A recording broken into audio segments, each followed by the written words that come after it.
जय हिंद साथियों, Agniveer study YouTube channel पर आप सभी का हार्दिक स्वागत, अभिनंदन। साथियों, एसएससी जीडी 2025 फाइनल मेरिट अब आने वाली है एक दो दिन में। लास्ट 25 से पहले 24 से पहले ही आप मान लो, क्योंकि 25 को तो रोजगार मेला है, तो उससे पहले ही आपके जो एसएससी की जो ऑफिशियल साइट है उसके ऊपर फाइनल रिजल्ट आ जाएगा। ठीक है, ये मैंने 5 दिन पहले एक वीडियो बनाई थी, उसमें मैंने आपसे कहा था 20 और 25 के बीच आपका फाइनल रिजल्ट आ जाएगा, 20 के बाद 25 से पहले। और ये क्लियर भी हो चुका है, क्योंकि सेंट्रल गवर्नमेंट ने रोजगार मेला की डेट रखी है 25 दिसंबर। तो गवर्नमेंट है, बड़ा मौका है, चूकना नहीं चाहेगी, क्योंकि 53-54 हजार बच्चे हैं, उनको रोजगार उनके हाथों में सबमिट करेगी, उनके हाथों में संभलाएगी कि हमने 53 हजार बच्चों को रोजगार दिया। ठीक है, तो ऐसा मौका गवर्नमेंट चूकना नहीं चाहेगी। अब कुछ बच्चों के पास नोटिस आया है, मेल के ऊपर बात कर रहे हैं, उस को लेकर हम आपके बीच बातें करेंगे कि भाई उनके पास नोटिस क्यों आया, क्यों एसएससी ने ऐसा कदम उठाया। उनके पास नोटिस भेजा, मेडिकल फिट हो गए थे। ठीक है, मेडिकल फिट होने के बाद उनके पास नोटिस भेजा, ग्राउंड फिट थे कुछ तो, और कुछ री मेडिकल फिट होके आए थे। जो फिट है उनके पास ही नोटिस आया, जो अनफिट हो गए थे उनके पास तो भेजा ही नहीं है। ठीक, क्योंकि उनका कोई लेना देना नहीं है आगे की प्रक्रिया में। अब एसएससी ने ऐसा कदम क्यों उठाया, जो बच्चे ग्राउंड फिट या रीमेडिकल फिट होने के बावजूद उनके पास एसएससी ने नोटिस भेजा, और नोटिस भी आया है कि आपका जो कास्ट सर्टिफिकेट है उसको लेकर नोटिस आया है। कई बच्चे तो ऐसे हैं जिनसे मेरी बातें हुई थी, उनकी भाई भर्ती प्रक्रिया से उनको बिल्कुल नोटिस में लिखा गया है कि आगे जो चयन प्रक्रिया है उससे आपको बिल्कुल रद्द कर दिया गया है, कैंसिल कर दिया गया है, आगे की प्रक्रिया में आप बिल्कुल भागीदारी नहीं लेंगे। आप मेडिकल फिट हैं बिल्कुल, आगे की जो प्रक्रिया आएगी, आगे प्रक्रिया क्या बच रही है कि फाइनल रिजल्ट बाकी आना है, तो उस प्रक्रिया में आपका कोई वो नहीं है, आप उस प्रक्रिया में चयन नहीं हो सकते, नहीं आप आगे की प्रक्रिया में शामिल होंगे। ठीक है, नोटिस क्यों आया, ये नोटिस आया था, मेल के ऊपर आ गया सभी बच्चों के पास। नोटिस क्यों आया है और उम्मीदवारी क्यों उनकी रद्द कर दी गई, नोटिस क्यों आया और क्यों उनकी उम्मीदवारी रद्द की गई, इस मैटर में हम बात करेंगे। ठीक है, इस मैटर में हम आपके बीच में बात करेंगे। चलो, अगला पेज है। मैंने एक एक चीज, बच्चों ने मेरे पास नोटिस भेजा था। ठीक, बच्चों ने मेरे पास जो नोटिस भेजा था, मैंने एक एक पॉइंट लिखा है, क्योंकि बच्चों ने मना किया था सर हमारा नोटिस आप मत डालना, हो सकता है कोई अगर एसएससी कुछ गलत कदम उठा ले हमारे ऊपर, तो भाई बिल्कुल हम नहीं डालेंगे आपका नोटिस। और ये सही भी कहा था उन्होंने कि नहीं डालेंगे, नहीं डाल रहे हम, बिल्कुल हमने अलग से ये चीजें लिख ली है, सरल भाषा में, सरल लैंग्वेज में। ये जो सारी चीजें हैं जो नोटिस में लिख के आई थी, पॉइंट दर पॉइंट, आप उनके, आपका किसी साथी के पास आए हो तो आप उनमें चेक भी कर सकते हैं।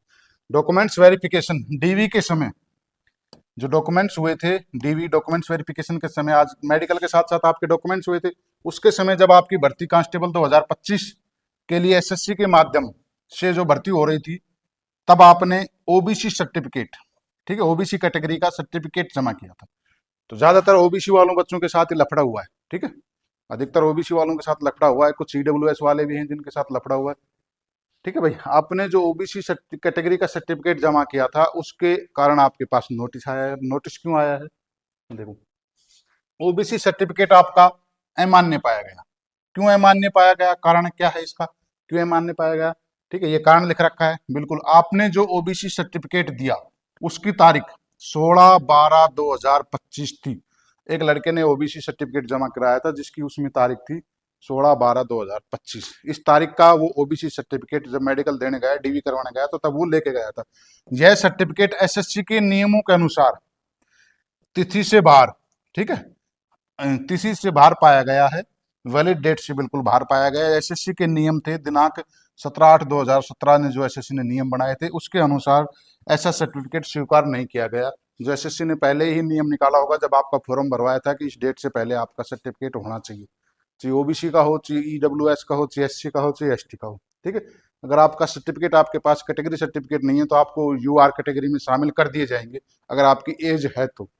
एज नहीं है तो आप बिल्कुल अमान्य हो जाएंगे। ठीक है, ये लिखा गया है, मैंने भी लिख रखा है एक एक चीजों को। आपको यूआर जनरल कैटेगरी में डाल दिया गया है। ठीक है, उनका ओबीसी सर्टिफिकेट उस बच्चे का था नहीं, तो उसको यूआर कैटेगरी में डाल दिया गया। ठीक है, क्यों आप डाल दिया गया है, क्योंकि आपका ओबीसी मान्य नहीं था, ओबीसी जो सर्टिफिकेट था उसका मान्य नहीं था, इसलिए उसको यूआर जनरल कैटेगरी में शिफ्ट कर दिया गया है। उस बच्चे को जनरल कैटेगरी में शिफ्ट कर दिया गया है। ठीक है, जिसकी एज है उसको तो जनरल में शिफ्ट कर देंगे भाई, और जिसकी एज ही नहीं है जनरल के लिए उसको बिल्कुल बाहर कर देंगे।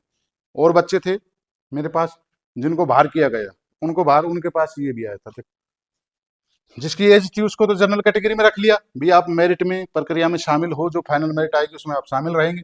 यूआर कैटेगरी में आप अवर एज पाए गए, जिनकी एज ज्यादा थी यूआर से, जो जनरल कैटेगरी है उससे पाए गए जब आपकी उम्र यूआर कैटेगरी के अनुसार जांची गई, तो आप उम्र सीमा से अधिक अवरेज पाएगी। ठीक है, जो आपकी यूआर कैटेगरी की जो एज थी उसमें एसएससी ने जांच की एज के ऊपर लेकर, तो आप उस यूआर कैटेगरी की एज से आप अधिक पाए गए, अवरेज पाए गए, इसलिए आपको बाहर कर दिया गया। ठीक है, अंतिम फैसला एसएससी बोर्ड ने क्या लिया था? ठीक है, उम्मीदवारी रद्द कर दी गई। भाई 2025 की जो बच्चों की उम्मीदवारी थी वो रद्द कर दी गई। अब एक फाइनल मेरिट बची थी, उसमें आप हासिल वो शामिल नहीं होंगे, हिस्सेदारी नहीं लेंगे। उपरोक्त बताए गए कारणों के अनुसार, ये कारण भी बताए गए थे जो ऊपर जो कारण दो मैंने बताए थे, जिनकी एज थी उनको तो यूआर कैटेगरी में शामिल कर लिया, और जिनकी एज नहीं थी उनकी उम्मीदवारी रद्द कर दी। ठीक है, मेल के ऊपर नोटिस आया है, और जो बच्चा नया ओबीसी जमा करा का है, नया जो भी सर्टिफिकेट है फिजिकल के बाद बनवा के लेके गया है, वो अपनी मेल चेक कर लें, सबके पास आया है। ठीक है, नोटिस आ चुके हैं भाई सबके पास। ठीक है, कांस्टेबल जेडी इन ये जो भर्ती है जो चल रही है उसका विवरण मैंने लिखा है। ये जो भर्ती चल रही है आपकी, ठीक है, इसमें आपकी जो भर्ती प्रक्रिया है, इसके लिए पूरी तरह से आप जो आगे जो भर्ती प्रक्रिया बची उसमें आपकी उम्मीदवारी बिल्कुल 100% रद्द कर दी गई है। ठीक, आगे, अब आगे की भर्ती प्रक्रिया में आप शामिल नहीं होंगे। अब आगे बच क्या रहा है भाई? बच आपकी एक ही चीज रही है, फाइनल। जो फाइनल मेरिट बनेगी उसमें आप बिल्कुल शामिल नहीं होंगे, आप बिल्कुल रद्द कर दिए गए हैं। आप अगली भर्ती की तैयारी करें, 2026 से आने वाली है उसकी तैयारी करें। ठीक है, यूआर कैटेगरी में आपकी जो एज थी वो नहीं पाई गई, उसके अकॉर्डिंग आपकी एज ज्यादा है, तो आपसे भर्ती प्रक्रिया से बिल्कुल आप रद्द हैं। ठीक है, ठीक है, आदेश जारी किए थे, ये बोर्ड था जिसने आदेश जारी किए। ठीक है, DVDME board, TC and S BSF Hazaribagh ने ये आदेश जारी किए थे भाई। इन्होंने जो आदेश, जो बच्चों के पास मेल आया था, उस बच्चे के पास जिसकी उम्मीदवारी रद्द की गई, उसके पास इस बोर्ड से मेल आया था।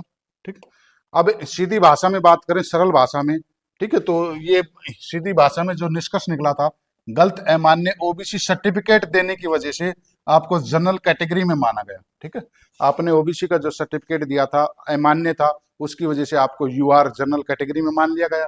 ठीक है, जनरल कैटेगरी में आपकी उम्र एज ज्यादा होने के कारण चयन रद्द कर दिया गया है। जो जनरल की जो एज थी, आयु सीमा थी, उससे आपकी एज ज्यादा है, इस वजह से आपका सर्टिफिकेट जो भर्ती प्रक्रिया से आपको रद्द कर दिया गया है, सर्टिफिकेट अमान्य पाया गया। ठीक है, अब जो 2026 में भर्ती प्रक्रिया चल रही है, जो भी आपके डॉक्यूमेंट्स हैं, जो 2026 वाले जो भर्ती देख रहे हैं, तो भाई वो 31 दिसंबर से पहले पहले जो भी आपके कागज कार्रवाई है वो पूरी करवा लें। बाद में नहीं देखे 10 से 12% बच्चे इसी वजह से बाहर हो जाते हैं। ठीक है, जय हिंद, जय भारत।